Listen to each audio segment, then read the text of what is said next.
자, 2022년 초로 한번 가볼까요? 아르헨티나는 그때 또다시 아주 중대한 경제적 기로에 서 있었죠. 그래서 오늘은 이코노미스트 인텔리전스 유닛 EIU의 당시 분석을 바탕으로 아르헨티나 경제의 상태를 한번 진단해보고 어떤 처방이 내려졌는지 그리고 그 예후는 어땠을지 함께 살펴보겠습니다. 바로 시작하죠. 바로 이 문장.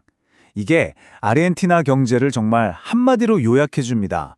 엄청난 잠재력을 가졌는데 끝없이 반복되는 위기의 덫에 갇혀버린 나라.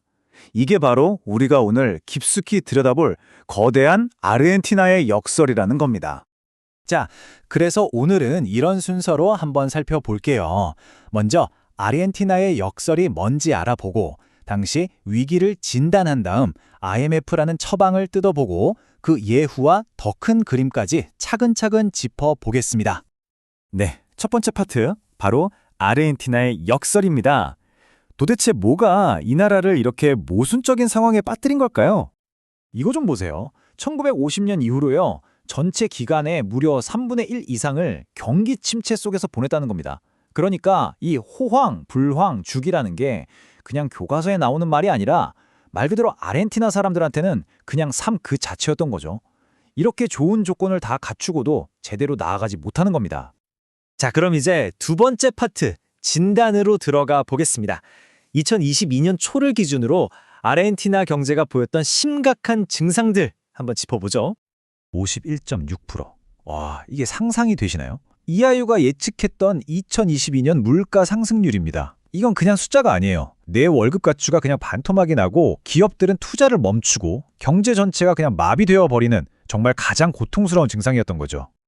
자국 통화에 대한 신뢰가 얼마나 무너졌는지는 이 환율 하나만 봐도 알 수 있습니다. 공식 환율이랑 암시장 환율이 무려 2배나 차이가 난다. 이건 모든 사람들이 자국 돈인 페소를 내던지고 달러만 찾아다녔다는 얘기죠. 외환 보유고가 이걸 버텨낼 수가 없는 상황이었습니다. 근데 이런 경제 위기가 정치적인 문제랑 딱 맞물리면서 상황이 더 나빠졌습니다. 중간 선거에서 지면서 정부 힘은 약해졌지. 같은 편인 집권 연정 안에서도 좌파랑 중도파가 맨날 싸웠죠. 이러니 경제 위기를 해결하겠다고 어떤 과감한 정책을 제대로 밀어붙일 수가 있었겠어요? 거의 불가능했죠. 자, 그럼 세 번째, 처방입니다. 이런 심각한 증상들에 내려진 처방전이 뭐였냐? 바로 늘 논란의 중심에 있었던 그 이름, IMF와의 새로운 구제금융 협상이었습니다. 여기서 중요한 건 이 IMF와의 협상이 무슨 선택지가 아니었다는 거예요. 그냥 필수였던 거죠. 외환보유고는 거의 바닥이 보이고 있었고 당장 갚아야 할 빚은 계속 쌓여가고 있었으니까요. 협상 실패하면 통화위기는 불보듯 뻔한 수순이었습니다. 그래서 정부가 추진한 게 바로 이 확대금융제도, 영어로는 EFF라고 하는 건데요. 이게 뭐냐면 그냥 단기적으로 돈만 빌려주는 게 아니라 경제의 구조적인 문제를 뜯어 고치는 그런 중장기적인 개혁을 약속해야 돈을 빌려주는 방식이에요. 그러니까 이 처방전의 목표는 아주 명확했어요. 첫째, 빚 관리 좀 제대로 하고, 둘째, 돈 막 찍어내서 적자 메우는 거 그만하고, 셋째, 미친 듯이 오르는 물가 잡고, 넷째, 바닥난 외환보유고 다시 쌓고, 딱 이 네 가지를 통해 경제의 기초 체력을 회복시키자는 거였죠. 그런데 말이죠, 아주 결정적인 걸림돌이 하나 있었습니다. 그게 바로 속도 문제였어요. 정부는 아무래도 정치적 부담이 크니까 2027년까지 좀 천천히 합시다, 이런 입장이었고, IMF는 아니 2024년까지 빨리 해야 합니다, 이렇게 압박을 한 거죠. 이 시간 차이를 좁히는 건 정말 고통스러운 정치적 결단이 필요한 일이었습니다. 자, 네 번째 파트, 예후입니다. 좋아요. 그럼 이 처방을 따른다고 했을 때 EIU는 아르헨티나의 미래를 과연 어떻게 내다봤을까요? EIU의 핵심 예측치를 한번 보시죠. IMF와 협상을 해도 2022년 성장률은 2.3%로 뚝 떨어지고 물가는 여전히 51.6%. 와, 이건 살인적인 수준이죠. 한마디로 약은 먹는데 고통은 계속 될 거다, 이런 예고했던 셈입니다. 이 그래프를 보시면 그 급격한 둔화가 한눈에 들어오죠. 2021년에 잠깐 반등하나 싶더니 2022년에는 경제가 다시 거의 멈춰서는 수준으로 예측된 겁니다. 왜냐? 결국 IMF 프로그램을 따르려면 허리띠를 졸라 매야 하니까요. 그 긴축 정책의 영향이 클 거라고 본 거죠. 근데 더 걱정스러운 건 이 예측 자체가 굉장히 불안정하다는 점이었어요.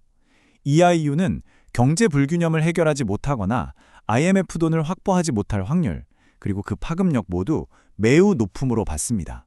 그러니까 이게 무슨 말이냐면 계획 자체가 실패할 위험, 그게 가장 크고 가장 가능성 높은 위험이었다는 겁니다. 정말 아슬아슬한 상황인 거죠. 자, 이제 마지막 5번째, 더 큰 그림을 보겠습니다. 이런 암울한 전망이 과연 기업이나 투자자들 입장에서는 구체적으로 어떤 의미였을까요? 이 EIU의 비즈니스 환경 순위를 보면 상황이 얼마나 심각한지 바로 드러납니다. 보세요.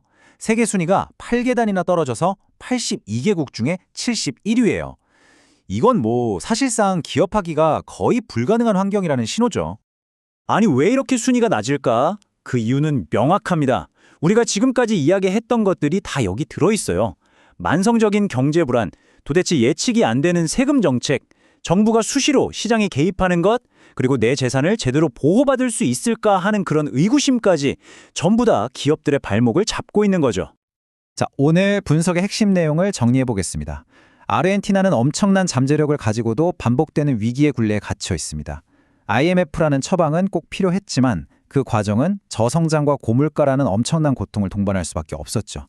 그리고 이 악순환을 끊으려면 결국 경제 구조와 정치, 이 두 가지 모두에서 정말 엄청난 변화가 필요하다. 이게 바로 EIU 보고서의 결론이었습니다. 결국 모든 건 이 하나의 질문으로 돌아옵니다. 아르헨티나는 과연 이 지긋지긋한 호황보랑의 굴레를 끊어내고 그 안에 잠자고 있는 엄청난 잠재력을 마침내 폭발시킬 수 있을까요? 그 답은 아마 앞으로의 역사가 보여주겠죠? 오늘 내용은 여기까지입니다. 들어주셔서 감사합니다.